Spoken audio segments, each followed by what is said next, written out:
বজ্রপাত হওয়ার সময় করণীয় কি? এ সময় করণীয় বিশেষ কোনো আমল আছে কি? বজ্রপাতে প্রায় সময় আমরা শুনতে পাই অনেক মানুষের প্রাণহানি ঘটে, অনেক বিপদের কথা আমরা শুনতে পাই, অনেক দুর্ঘটনার কথা আমরা শুনতে পাই।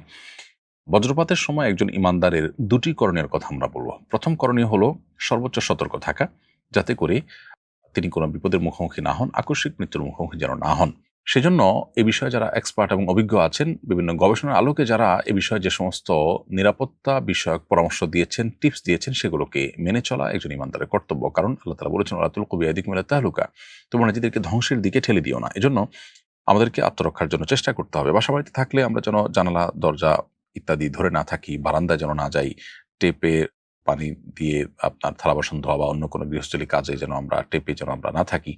ধাতব কোনো কিছুর স্পর্শে, পানির স্পর্শে যেন আমরা না থাকি এবং মোবাইল ইত্যাদি চার্জরত অবস্থায় যেন হাতে না থাকে। এই বিষয়গুলোতে তারা আমাদেরকে বিশেষভাবে সতর্ক করে থাকেন। এগুলো আমাদেরকে মেনে চলতে হবে। বাসার বাইরে থাকলে আমাদেরকে তারা পরামর্শ দিয়ে থাকেন আমরা যেন বাসার বাইরে গেলে বাইরে থাকলে কোনো গাছের নিচে বা বিদ্যুতের খুঁটির নিচে যেন আমরা আশ্রয় না নেই। বরং আমরা যেন আপনার নদীতে থাকলে, পুকুরে থাকলে দ্রুততার সাথে যেন আমরা উঠে যাই এবং ধাতব কোনো বস্তু থেকে যেন আমরা দূরে থাকি। আর সাধারণ অবস্থায় থাকলে যদি কোথাও ছাদের নিচে বা গাড়িতে আশ্রয় নেওয়ার সুযোগ থাকে সেটি নেওয়া। আর যদি না নেওয়ার সুযোগ থাকে তাহলে সেক্ষেত্রে বসে গিয়ে কানে আঙ্গুল দিয়ে থাকার জন্য তারা পরামর্শ দিয়ে থাকেন। তো এ জাতীয় যে সমস্ত পরামর্শগুলো দিয়ে থাকেন সংশ্লিষ্ট বিষয়ে এক্সপার্টরা, সেগুলো মেনে চলতে হবে নিজেকে রক্ষা করবার প্রয়োজনে।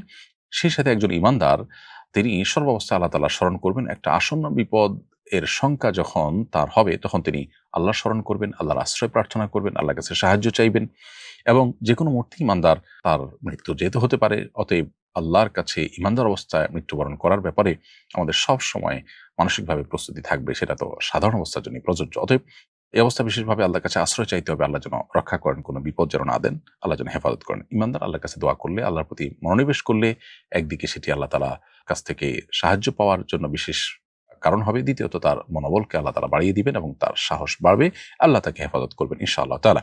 কোন কারণে তার মৃত্যু হলেও সেটি আল্লাহর স্মরণরত অবস্থায় ঈমানদারের মৃত্যু হলো, যেটি আরেকটি সৌভাগ্যের কারণ।